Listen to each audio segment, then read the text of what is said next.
안녕하세요, 제이제입니다. 오늘은 집착하는 애인을 고칠 수 있을까에 대해서 말씀드려 볼게요. 그럼 바로 시작할게요.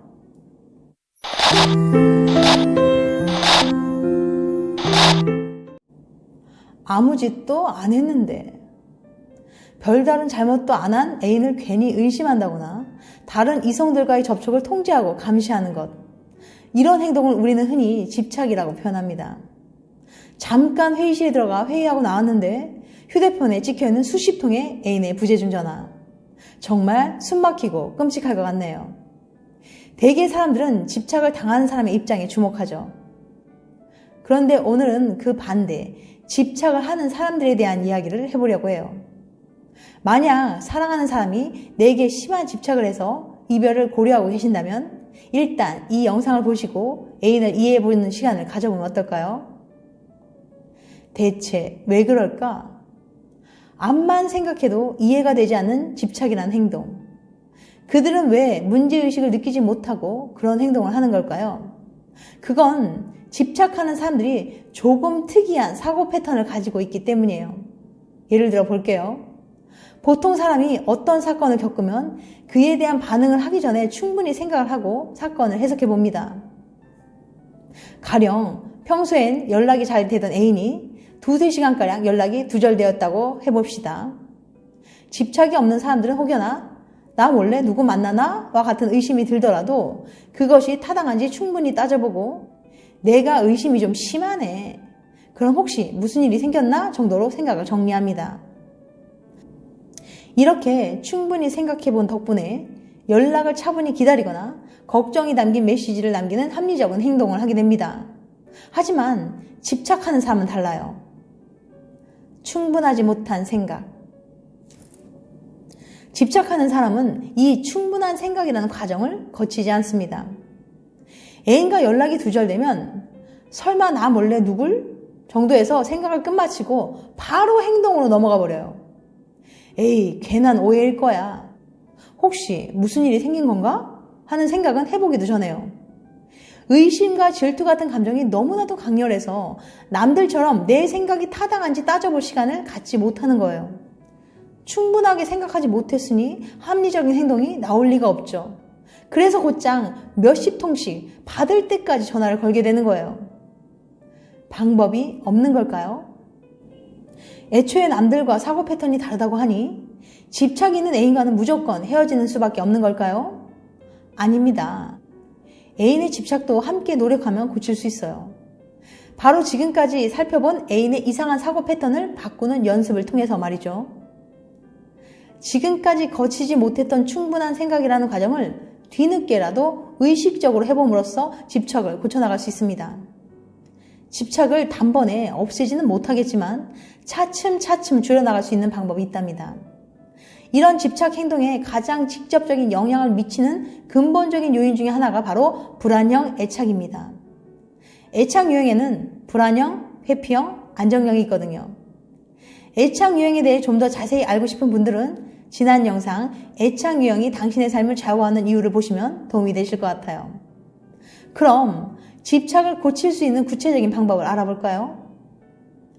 내 애인의 지긋지긋한 집착을 고치는 방법.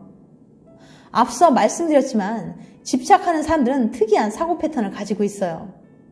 즉, 집착하는 사람들은 애초에 남들처럼 충분한 생각을 거치지 못하기 때문에 쉽게 집착을 하게 되는 거죠. 이제 그 집착을 없애는 방법을 소개해 보려고 합니다. 복귀의 시간. 만약 당신의 애인이 집착이 심하다면 집착이 있었던 날의 일을 복귀해 볼 거예요. 복귀란 바둑에서 한 번 두고 난 바둑 게임에서 내가 어떤 실수를 했나 돌아보기 위해 내가 두었던 대로 다시 처음부터 놓아본다는 것을 의미하는 단어입니다. 그러니까 커플도 바둑기사처럼 집착을 했던 사건을 처음부터 끝까지 함께 되돌아볼 겁니다. 그땐 애인이 미처 하지 못했던 내 생각과 행동이 타당했나를 의식적으로 함께 확인해 보는 거죠. 스텝 1. 집착 행동 기록하기. 먼저 애인과 함께 그날의 집착을 유발한 사건과 그 집착 때문에 보인 행동을 적어보세요. 사건. 민기의 연락이 2-3시간 정도 두절됐다. 행동, 민규가 받을 때까지 50통 정도 계속 전화를 걸었다. 스텝 2, 이유를 떠올려 적어보기. 이제 애인으로 하여금 그 사건을 보고 들었던 생각을 떠올려 보라고 해보세요. 집착 행동을 하게 된 이유가 되기도 하겠죠. 그리고 떠오르는 그대로 적어보게 하는 겁니다. 이유 1. 일단 내 전화를 받지 않아 그냥 화가 났던 것 같다. 이유 2. 민규가 요즘 들어 내 전화를 피한다는 생각이 들었던 것 같다. 당신이 잘못을 하지 않았다면 그냥 혹은 갖다식의 근거 없는 의심이나 질투가 대부분일 거예요. 스텝 3. 연결고리 이어보기. 자, 이제 스텝 1에서 적었던 사건과 행동 사이에 스텝 2에서 적은 생각을 넣어볼 겁니다. 그럼 그날 일어난 사건, 생각, 행동의 연결고리가 완성되는 거죠. 이 연결고리가 있으면 집착 당시에 놓치고 지나간 충분한 생각을 뒤늦게나마 해볼 수 있어요. 좀 전에 말했던 복기가 가능해지는 거죠. 자, 이제 연결고리를 애인과 함께 살펴보며 얘기를 나눠보세요. 그날 있었던 생각과 그로 인해 내가 했던 행동이 타당했나? 당사자인 애인이 봐도 이상할 수밖에 없을 겁니다. 애초에 집착은 이상 행동이니까요. 자신의 생각이 타당하지도 않았고 행동도 합리적이지 않았다는 걸 인정할 수밖에 없을 거예요. 이렇게 본인의 생각과 행동을 직접 적어보고 눈으로 확인해보는 과정에서 애인이 찔림을 느끼게 됩니다. 그리고 이 찔림에서 집착은 치료되기 시작해요. 예전과는 달라. 그건 바로 애인이 자신의 생각과 행동에 문제가 있다는 걸 스스로 인지하기 시작했기 때문이에요. 지금까지 집착이 반복된 건 특유의 사고 패턴 때문에 그 집착이 타당한 행동인지 생각해보지 않았다는 거였어요. 자신을 비판적으로 보지 못했던 거죠. 하지만 이렇게 뒤늦게라도 의식적으로 자신의 모습을 돌아보게 하면 변화가 나타나기 시작합니다. 집착을 하는 사람들은 대개 자신의 행동이 문제라는 걸 인지하지 못하거나 집착을 애인에 대한 사랑이나 관심이라고 착각해 왔기 때문이에요. 상대에게 인지를 시켜 행동을 변화시킨다고 해서 심리학에선 이 방법을 인지행동치료라고 합니다. 물론 이 방법 한 번에 집착이 바로 사라지진 않을 거예요. 하지만 이런 시간을 통해 애인이 점차 자신 행동을 돌아보게 되고 집착을 끝내고자 하는 의지를 갖게 되면 그 속도는 빨라지게 될 겁니다. 집착하는 애인에게 지금까지 소개해드린 방법을 꼭 제안하고 시도해보세요. 분명 집착의 굴레에서 벗어나 안정적인 연애를 하는 그날을 맞이하실 수 있을 겁니다.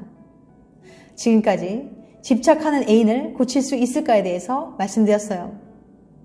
다음에는 더 재밌고 유익한 영상으로 찾아뵐게요. 끝까지 시청해주셔서 감사합니다. 다음에 또 봬요. 안녕.